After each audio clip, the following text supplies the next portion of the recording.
네, 여러분, 안녕하십니까. 윤석열 대통령 어젯밤에 KBS 신년 대담했지요. 대통령실을 가다. 지금까지 볼 수 없었던 새로운 형식의 그런 대담을 보였다. 저는 그렇게 봅니다. 대통령이 KBS 앵커를 친히 맞이하는 모습에서부터 대통령실 이곳저곳을 이제 국민들께 아주 자상하게 설명하는 모습을 중간중간에 끼워 넣었습니다.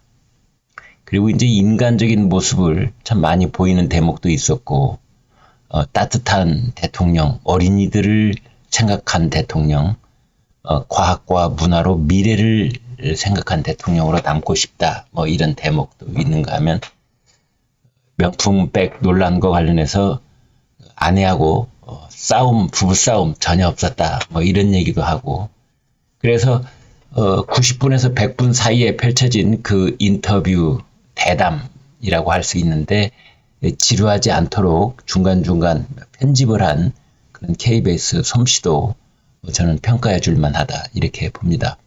아무튼 오늘 이제 관심을 가장 많이 모았던 그 명품백 그 부분에 관한 얘기만 일단 좀 보도록 하겠습니다. 결론은 그겁니다. 매정하게 못 끊어. 아쉽다. 대통령이나 대통령 부인이란 자리가 꼭 만나자고 밀고 들어오는 사람을 끊어내기가 쉽지 않다. 그런 얘기를 했습니다. 대통령 대담하고 있는 모습 보고 계십니다. 친북 성향 최재형 씨 명품 가방 수수한 것 관련해서 최씨 만남 요청을 매정하게 끊지 못한 것이 문제라면 문제고 좀 아쉽지 않나 생각된다. 이게 이 문제에 관한 대통령의 결론이다. 이렇게 보면 되겠습니다. 아내가 중학교 때 아버지가 돌아가셨는데 최 씨가 아버지와 동양이라고 친분을 얘기하면서 접근해 왔고 대통령이나 대통령 부인이 누구한테 박절하게 대하긴 참 어렵다. 이렇게 말을 했습니다. 작년 11월 가방 논란이 불거진 이후 윤석열 대통령이 이 문제에 직접 입장을 밝힌 것은 처음입니다. 시계에다가 몰카까지 들고 와서 이런 걸 했기 때문에 공작입니다. 선거를 앞둔 시점에 1년이 지나서 이걸 터뜨리는 것 자체가 정치 공작이다. 지금까지는 뭐 몰카 공작이다 이런 말도 있었는데 대통령이 그 명품백 사건의 본질적인 성격을 명확하게 규정을 한 겁니다. 정치 공작이다.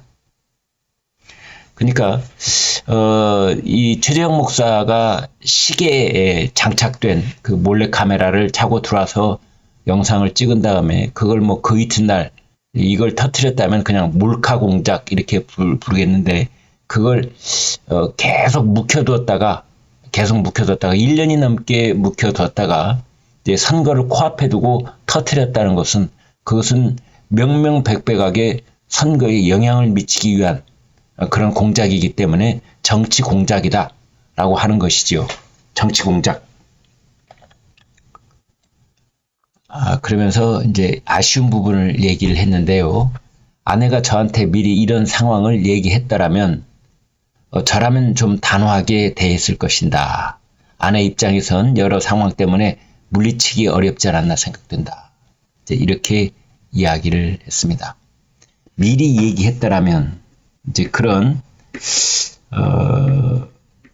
이제 부분을 얘기했는데 그러면 미리 얘기를 하지 못한 부분이 있구나. 이런 건 역으로 또 우리가 추정을 해 볼 수가 있습니다. 그러니까 이게 2022년 9월 달에 이제 그런 일이 있었는데 그게 터진 것은 2023년 11월 25일이거든요. 그러니까 거의 1년 2개월, 14개월 만에 이런 일이 터졌는데 그것을 미리 좀 상황을 얘기했더라면 하는 그런 아쉬움을 표하기도 했습니다. 앞으로는 국민께서 오해하거나 불안해하거나 걱정 끼쳐드리는 일이 없도록 분명하게 해야 될 것이다. 근데 여기에서 이제 이런 부분이 그 한동훈 비대위원장하고 똑같은 표현이다 말할 수 있습니다. 국민께 걱정 끼치는 일이 없도록 할 것이다 했는데 이 걱정 끼친다. 이게 이제 한동훈 비대위원장도 국민이 걱정하시는 부분이 있다라고 했잖아요. 이제 이런 말은 미리 의도를 했는지 아니면 우연하게 나온 건지 윤석열 대통령과 한동훈 비대위원장이 명품백 사건을 보는 그 시각이 거의 비슷하다. 이제 이렇게 볼 수 있는 겁니다. 국민이 걱정 끼친다. 이런 표현에서 그런 분석을 해볼 수 있다. 이렇게 생각합니다. 제2부속실에 대해서는 비서실에서 검토하고 있다. 검토. 이렇게 한마디로 얘기를 했고, 그러면서 이제 다만 제2부속실을 만든다고 해서 이런 일이 없어지느냐, 이제 그건 아닌 것 같다. 제2부속실 얘기를 하니까 검토는 하고 있는데, 이제 제2부속실을 폐지하는 것은 윤석열 대통령의 공약 중에 하나였죠. 그거 만든다고 해서 이런 명품백 사건 비슷한 일이 벌어지지 말라는 법은 없는데, 아무튼 검토 중이다. 이제 이런 겁니다. 저나 제 아내가 국민께서 걱정 안 하도록 사람을 대할 때 좀 더 명확하고 단호하게 해야 된다. 여기서 또 걱정이라는 말을 썼습니다. 국민께서 걱정 안 하도록. 그죠?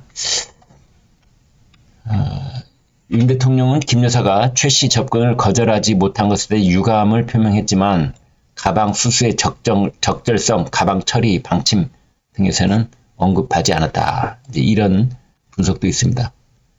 가방을 받았는 거에 대한 적절성, 또 가방 처리, 방침, 앞으로 어떻게 할 것이냐, 이런 얘기는 하지 않았다. 이런 겁니다.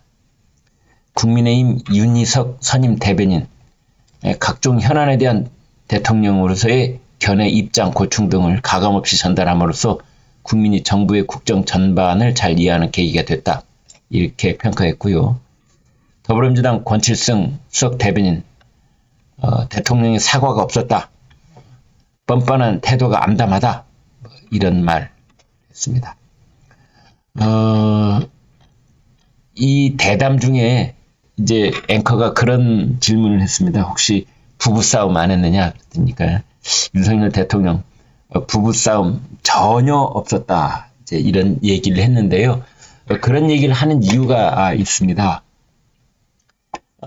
윤석열 대통령이 영국에 국빈 방문을 했었죠. 찰스 3세 국왕 이제 초청으로 작년 11월 하순에 런던에 있었는데 그때 이 명품백 사건이 터졌습니다. 그 인터넷 유튜브 채널에서 이걸 터뜨린 것이 11월 25일이었거든요. 그리고 윤 대통령이 귀국한 날이 11월 26일입니다.